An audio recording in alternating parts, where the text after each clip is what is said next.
Il y a une question que tous les nouveaux arrivants à Montréal se posent. Quel est le meilleur quartier pour habiter à Montréal?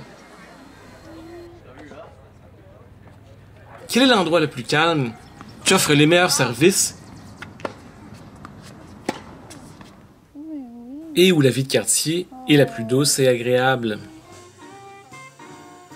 Eh bien, nous allons le découvrir dans cette vidéo.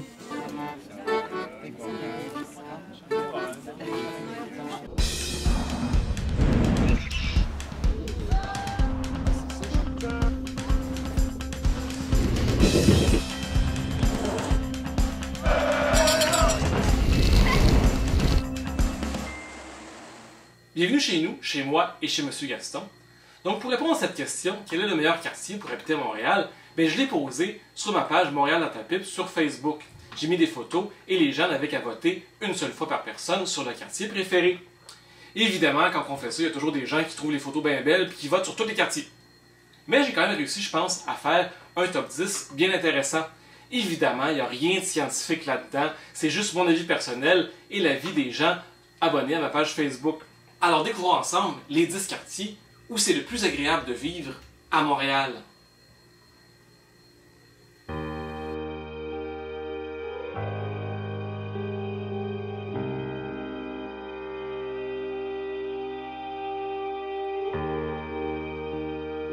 Je suis pas très surpris de trouver Villemort en 10e position.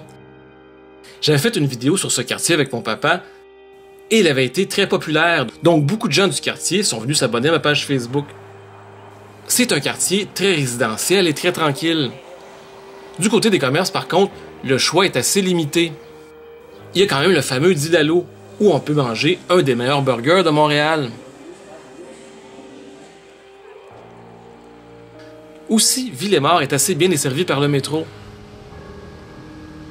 Et le quartier est juste à côté d'un des plus beaux parcs de Montréal, le parc Angrignon.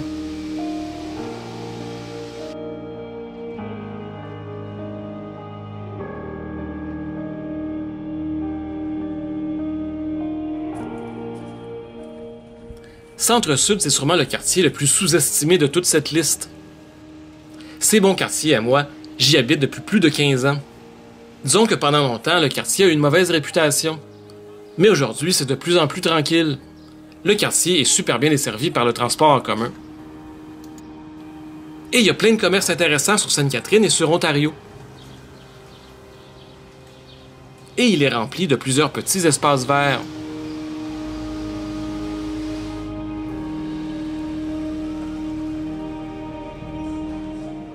En plus, juste avant la pandémie, la rue Sainte-Catherine recommençait à avoir un nightlife super intéressant.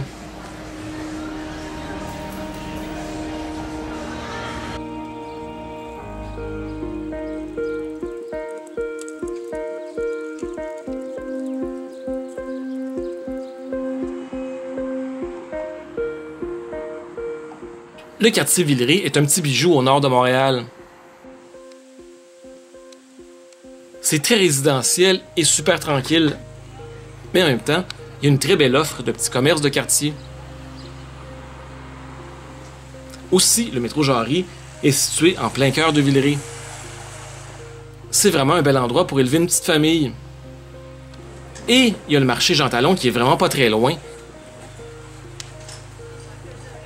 Et aussi pas très loin, le magnifique parc Jarry.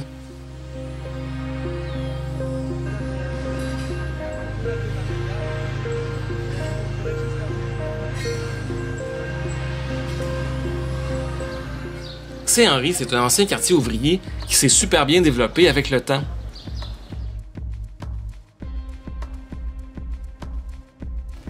Il est situé pas très loin du marché Atwater.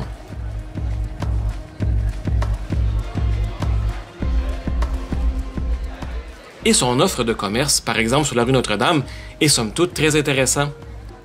Un des attraits principaux de Saint-Henri, c'est évidemment le canal La Chine. Et juste à côté, la fameuse brasserie Saint-Ambroise. Saint-Henri, c'est aussi une belle mixité de la population. Des gens assez jeunes et dynamiques.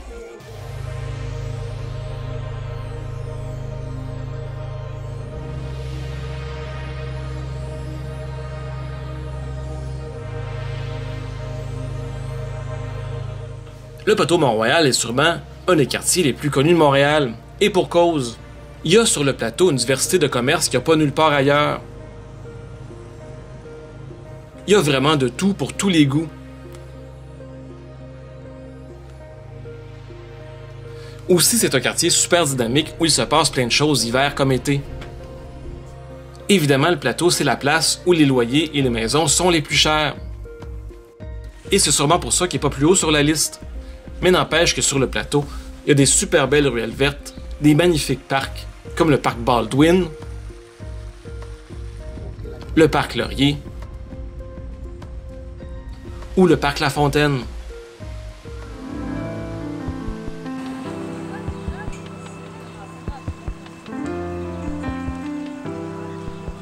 Le Mile End est aussi situé sur le plateau. Mais qu'est-ce qui fait que le Mile End est une coche au-dessus du reste du plateau? C'est un peu difficile à dire.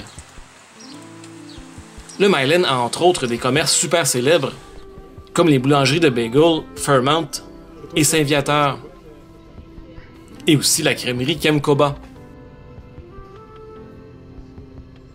Mais je pense que ce qui différencie le Mile End du reste du plateau, c'est sa vie de quartier, qui est une des plus belles de tout Montréal.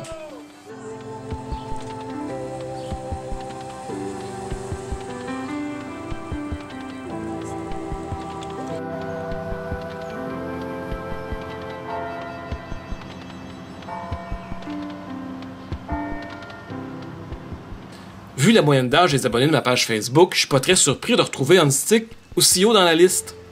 C'est un quartier hyper calme et super résidentiel. Il y a quand même une offre commerciale assez raisonnable sur la promenade Fleury.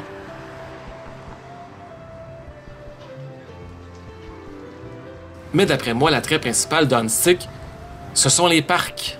Les parcs du quartier sont immenses et super beaux. Et la piste cyclable qui longe la rivière de Prairie est une des plus belles pistes cyclables de tout Montréal.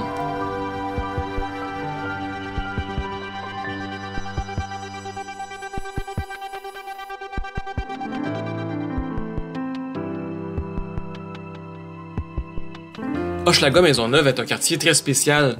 Je crois que les gens qui y habitent sont vraiment très attachés à leur quartier. Et pour cause.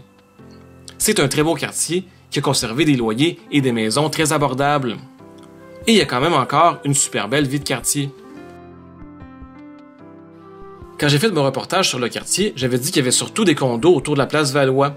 Mais on m'a repris en me disant que plusieurs de ces habitations étaient des coops. Donc ça, c'est vraiment intéressant.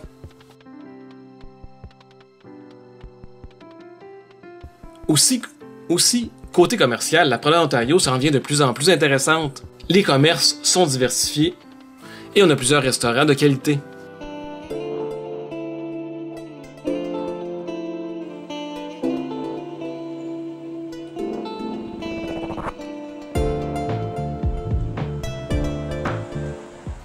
Rosemont, c'est, d'après moi, le meilleur endroit pour élever une petite famille à Montréal.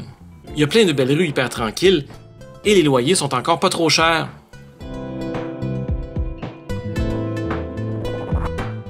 Côté commerce, la rue Masson offre un choix assez diversifié et des commerces super agréables pour les locaux.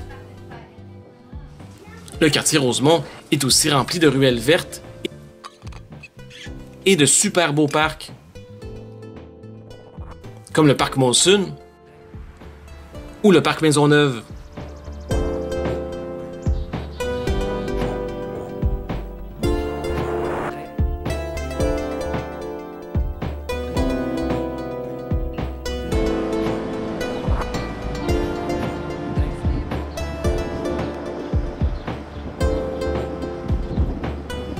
Verdun, c'est sûrement en ce moment le quartier où ses habitants sont le plus fiers d'y habiter. C'est un beau quartier résidentiel où il y a encore des loyers abordables. Côté commerce, c'est sûrement sur la rue Wellington qu'on retrouve le plus de commerces bio, vegan, sans déchets, sans gluten et en faveur des pistes cyclables. Le quartier Verdun est aussi très bien desservi par le métro. Mais ce qui est le plus intéressant d'après moi, c'est son accès au fleuve, où on peut y faire des super belles promenades. Et on peut même s'y baigner, avec la plage qui a été aménagée récemment. Et il y a toutes sortes d'autres activités qu'on peut faire près du fleuve à Verdun. C'est vraiment un quartier qui offre une super belle qualité de vie. Donc voilà ce qui termine le top 10 des quartiers de Montréal. Encore une fois, il n'y a rien de scientifique là-dedans. C'est mon avis et l'avis de mes abonnés de ma page Facebook. Si vous êtes d'accord ou pas d'accord, venez faire vos commentaires sous la vidéo YouTube ou sur la page Facebook Montréal dans ta pipe. Venez vous abonner sur Facebook, venez vous abonner sur YouTube. Et là-dessus, je vous dis à très bientôt.